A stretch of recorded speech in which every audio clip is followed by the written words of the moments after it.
بسم اللہ الرحمن الرحیم۔ السلام علیکم ورحمۃ اللہ وبرکاتہ۔ قیامت کا دن یقیناً ایک سخت ترین دن ہے کہ جس میں ہر شخص ہی پریشانی کے عالم میں ہوگا، نفسا نفسی کا عالم ہوگا۔ نبی پاک صلی اللہ علیہ وسلم نے ارشاد فرمایا کہ اس دن سورج خوب تپش برسا رہا ہوگا اور لوگ اپنے ہی پسینے میں شرابور ہوں گے، اور اس دن اللہ تبارک و تعالی کے عرش کے سوا کسی اور چیز کا سایہ بھی نہیں ہوگا۔ لیکن اس دن کچھ خوش نصیب، کچھ خوش بخت ایسے بھی ہوں گے جنہیں اللہ تبارک و تعالی اپنے عرش پاک کا سایہ نصیب فرمائیں گے۔ وہ خوش بخت و خوش نصیب لوگ کون ہیں؟ حضرت ابو ہریرہ رضی اللہ تعالی عنہ روایت کرتے ہیں، نبی کریم صلی اللہ علیہ وآلہ وسلم نے ارشاد فرمایا کہ قیامت کے دن اللہ تبارک و تعالی 7 لوگوں کو اپنے عرش کا سایہ نصیب فرمائیں گے کہ جس دن اللہ کے عرش کے سائے کے سوا کسی اور چیز کا سایہ نہیں ہوگا۔ تو وہ 7 خوش نصیب لوگ کون ہیں؟ سب سے پہلے نبی پاک صلی اللہ علیہ وسلم نے ارشاد فرمایا، انصاف کرنے والا بادشاہ،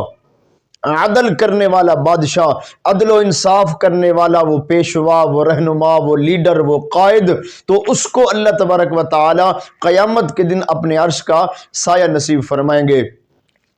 اور دوسرا وہ شخص کہ جس نے اپنی جوانی عبادت الہیہ میں گزاری ہوگی، اپنی جوانی جس نے عبادت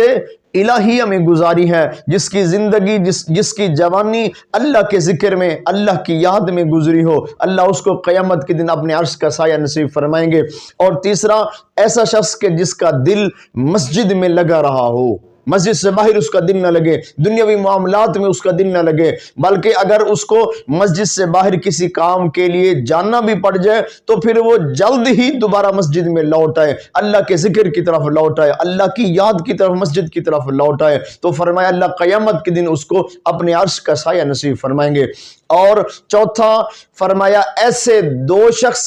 کہ اگر وہ آپس میں محبت کریں تو بھی اللہ کی رضا کے لیے، اور اگر وہ ایک دوسرے سے جدا ہوتے ہیں تو اللہ کی رضا کے لیے، یعنی ان کی محبت میں بھی دنیاوی کوئی مطلب، دنیاوی کوئی طمع، دنیاوی کوئی منفیات، کوئی لالچ نہ ہو، بے لوث ہو کر وہ فقط اللہ وحدہ لا شریک کی خاطر اللہ کی رضا کے لیے ایک دوسرے سے محبت کریں، اور اگر ان میں عداوت بھی ہو، ان میں اگر جدائی بھی ہو تو وہ بھی اللہ کی رضا کے لیے ہو، اپنی ذات، جس طرح کہ حضرت علی کرم اللہ وجہ الکریم کا ایک جنگ کے موقع کا واقعہ ہے کہ جب وہ ایک کافر کو اس کے سینے کے اوپر بیٹھ کر جب اس کا سر قلم کرنے لگے تو اس شخص نے نعوذ باللہ ثم نعوذ باللہ اس کافر نے عداوت و دشمنی میں آ کر آپ کے چہرہ مبارک پر اپنا لعاب دہن ڈال دیا۔ تھوک نہیں کہہ سکتے کہ تھوک پھینک دیا، کیونکہ یہ ادب کے منافی ہے، ٹھیک ہے، یہ ادب کا تقاضا ہے، تو میں اس لیے یہ لفظ نہیں استعمال نہیں کرتا، بلکہ کیا کیا اس نے اپنا لعاب دہن حضرت علی کرم اللہ وجہ الکریم کے چہرہ مبارک پر ڈال دیا۔ تو جب اس نے یہ کبھی حرکت کی تو حضرت علی کرم اللہ وجہ الکریم نے اس شخص کو چھوڑ دیا۔ وہ شخص بڑا حیران ہوا، کہنے لگا اے علی رضی اللہ تعالی عنہ کہ حضرت آپ تو مجھے قتل کرنے والے تھے، اور پھر اوپر سے میں نے یہ اتنی کبھی حرکت کر دی، تو حضرت آپ کو تو اور غصہ آ جانا چاہیے تھا، لیکن آپ نے کیا کیا، آپ نے مجھے چھوڑ دیا۔ تو حضرت علی کرم اللہ وجہ الکریم نے ارشاد فرمایا، میاں پہلے تجھے میں قتل کر رہا تھا اللہ کی رضا کے لیے کہ تو دین کا دشمن، اللہ کے دین کا دشمن، اللہ کی شریعت کا دشمن، رسول اللہ صلی اللہ علیہ وسلم کا دشمن، میں اس لیے تجھے قتل کر رہا تھا، لیکن جب تم نے یہ نیچ کم تر حرکت کی ہے تو اب اللہ کی رضا کے ساتھ ساتھ اب میری ذات اور میرا غصہ بھی اس میں داخل ہو گیا ہے، اور علی اپنی ذات کی خاطر تمہیں قتل نہیں کرے گا، اگر تمہیں قتل کروں گا تو اللہ کی رضا کے لیے قتل کروں گا۔ تو یہ ہے اللہ کی رضا، محبت بھی اللہ کی رضا کے لیے جس نے کی ہو، اور عداوت بھی اگر کسی سے کی تو اللہ کی رضا کے لیے جس نے کی۔ تو نبی پاک صلی اللہ علیہ وسلم نے ارشاد فرمایا اللہ رب العالمین ایسے 2 شخصوں کو، ایسے 2 گروہوں کو کیا کریں گے؟ اپنے عرش کا سایہ نصیب فرمائیں گے۔ اور پانچواں فرمایا ایسا شخص جو تنہائی میں، گوشہ نشینی میں، کہیں خلوت میں اللہ وحدہ لا شریک کا ذکر کر رہا ہو، اور پھر خشیت الہی سے، خوف الہی سے اس کی آنکھ سے آنسو ٹپک پڑے کہ میں نے ایک دن مرنا بھی ہے، قبر بھی ہے، حشر بھی ہے، اللہ کی بارگاہ میں میں نے حاضری دینی ہے، کس طرح سے جاؤں گا، کیا عمل لے کر جاؤں گا، کیا بنے گا میرا۔ تو اس خوف سے، اس ڈر سے، اللہ کی بارگاہ میں حاضری سے، یعنی خشیت الہی سے اگر اس کی آنکھ سے آنسو نکل پڑے، وہ کسی شاعر نے فرمایا تھا نا کہ ہر وقت کا ہنسنا تجھے برباد نہ کر دے،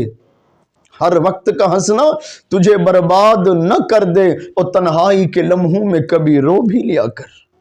تنہائی کے لمحوں میں کبھی رو بھی لیا کر۔ تو فرمایا خشیت الہی سے جس کی آنکھ سے آنسو ٹپک پڑے، اللہ رب العالمین قیامت کے دن اس کو اپنے عرش کا سایہ نصیب فرمائیں گے۔ اور چھٹا ایسا شخص کہ